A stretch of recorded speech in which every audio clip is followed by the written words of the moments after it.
Eu conheci um estádio que comporta 9 campos de futebol. Ontem eu estava em Praga e eu fui passear em um estádio que é um complexo esportivo, que é provavelmente o maior estádio de futebol do mundo. E hoje eu vou contar para vocês como foi essa experiência e vou falar um pouquinho da história desse estádio. Roda a vinheta. Fala, meus gigantes. Vocês estão bem, mano?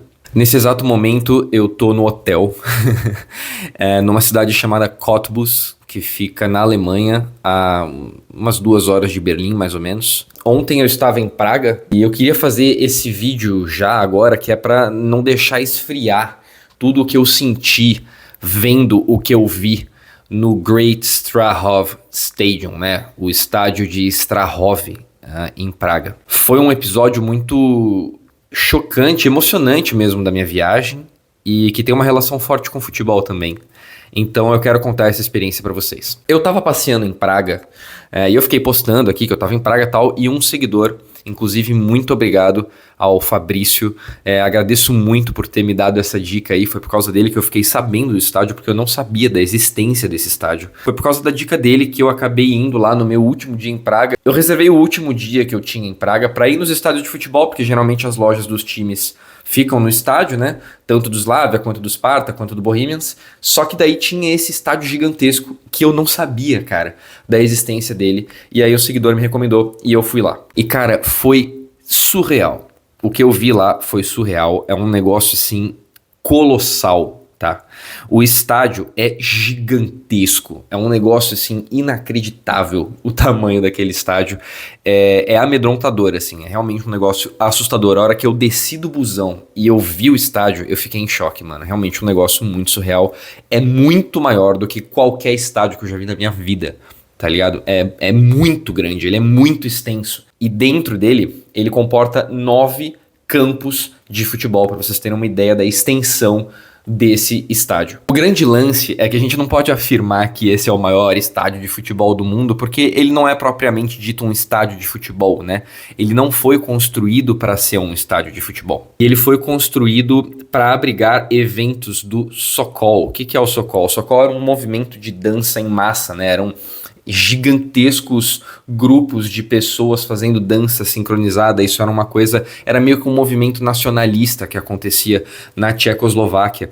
Então esse estádio foi construído em 1926, ele ainda era de madeira. A República Tcheca fazia parte do Império Austro-Húngaro até a Primeira Guerra Mundial. Na Primeira Guerra Mundial a República Tcheca se torna um estado independente. Então no pós-Primeira Guerra tinha esses gigantescos eventos que eram justamente para celebrar a independência da República Tcheca. Em 1932, o estádio ganhou as arquibancadas de concreto. Na Segunda Guerra Mundial, com a invasão dos nazistas na República Tcheca, o estádio acabou sendo usado pelos nazistas para eventos de propaganda, mas também para deixar alguns judeus presos lá antes deles serem levados para campos de concentração. Então o estádio também passou por alguns episódios bastante sombrios. Em 1945, a Red Army, né, o Exército Vermelho, o Exército Soviético, faz a libertação de Praga dos nazistas. Então aí a União Soviética retoma a República Tcheca e a República Tcheca se torna um estado comunista. Em 1948,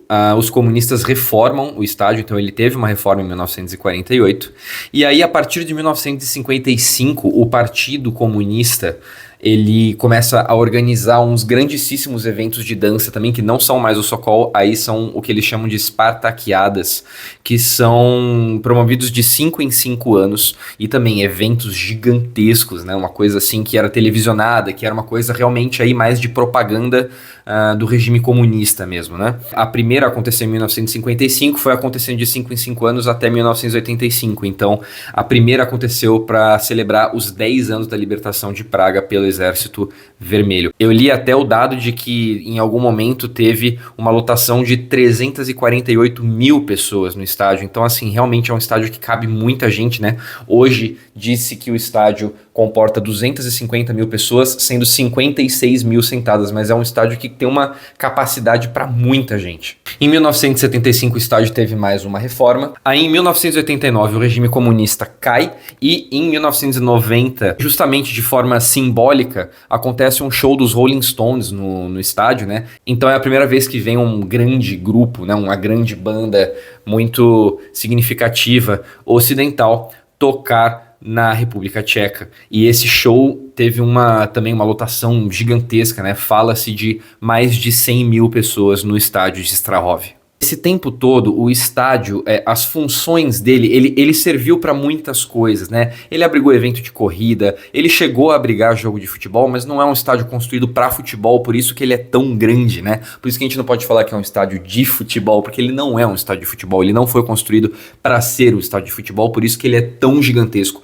tão monumental, tão assustador no seu porte. É realmente um negócio que quando você olha é inacreditável. A gente tá acostumado a ver jogo de futebol, você entra nesse estádio e você fala, mano, que é isso? É um negócio muito grande, tá ligado? É chocante. E é justamente como o propósito do estádio foi mudando, ele foi meio que ficando desde 1975 que o estádio não passa por uma reforma na parte de fora. O que aconteceu foi que em 2003 o Sparta Praha fez um acordo com a cidade de Praga para alugar o interior do estádio e um pedaço da estrutura para transformar o estádio no campo de treino do Sparta Praha. Então o time do Sparta Praha treina lá, as divisões de base do Sparta Praha treinam lá. A entrada do campo de treino do Sparta Praha, né, do centro do Sparta Praha, é de um lado do estádio e do lado oposto tem a entrada para público geral para você poder ver. Então eu acabei dando uma volta no estádio inteiro, porque eu estava muito chocado também, eu queria ver completamente, né, os arredores do estádio. Então eu vi a entrada do complexo do Sparta Praha e é realmente muito moderno. Então eles modernizaram essa parte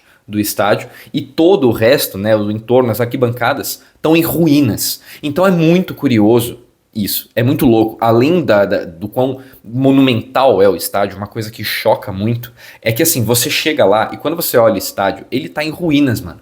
Ele tá em ruínas. Parece que você tá num cenário pós-apocalíptico, de invasão zumbi, assim. O estádio tá todo cheio de rachadura, pichação, umas plantas crescendo nas colunas, na estrutura do estádio. Tem um monte de planta, tipo mofo, tá ligado? E tudo meio quebrado, as portas meio quebradas. É um cenário meio assustador, assim. É um cenário realmente... Pra quem jogou, tipo, The Last of Us, ou assistiu The Last of Us, parecia que eu tava num cenário de The Last of Us, mano. Era muito louco, e isso era muito legal ao mesmo tempo, né? E aí tem um lugar do lado oposto do campo do Sparta Praha, que você pode entrar, que tem um restaurante ali, que é aberto ao público, você não paga nada pra entrar, e foi ali que eu entrei, e eles te dão acesso a um lado inteiro da arquibancada, você pode entrar de graça, usar banheiro e tal. E aí eu fiquei ali um tempo chocado com o que eu tava vendo. E aí dentro, justamente quando você entra, tem 8 campos, né? Hoje em dia eles colocaram 8 campos do complexo do Sparta Praha. Acho que tem uma escola de futebol também. São várias coisas ali que acontecem relacionadas a futebol. E você vê ali, tem uma molecada jogando futebol, tá ligado? E o estádio completamente destruído em torno. Então é muito louco, porque o complexo esportivo tá super moderno, né? Das quadras e as arquibancadas ao redor completamente destruídas, completamente em ruínas. Então é um cenário muito curioso de observar. O que eu li é que muito se falou sobre destruir o estádio, né? É uma região muito nobre de Praga ali. É uma região muito alta e que fica do lado de um parque lindo que tem ali, que tem uma miniaturinha da Torre Eiffel ali, mas que tem uma vista de Praga, porque Praga ela é meio plana, assim.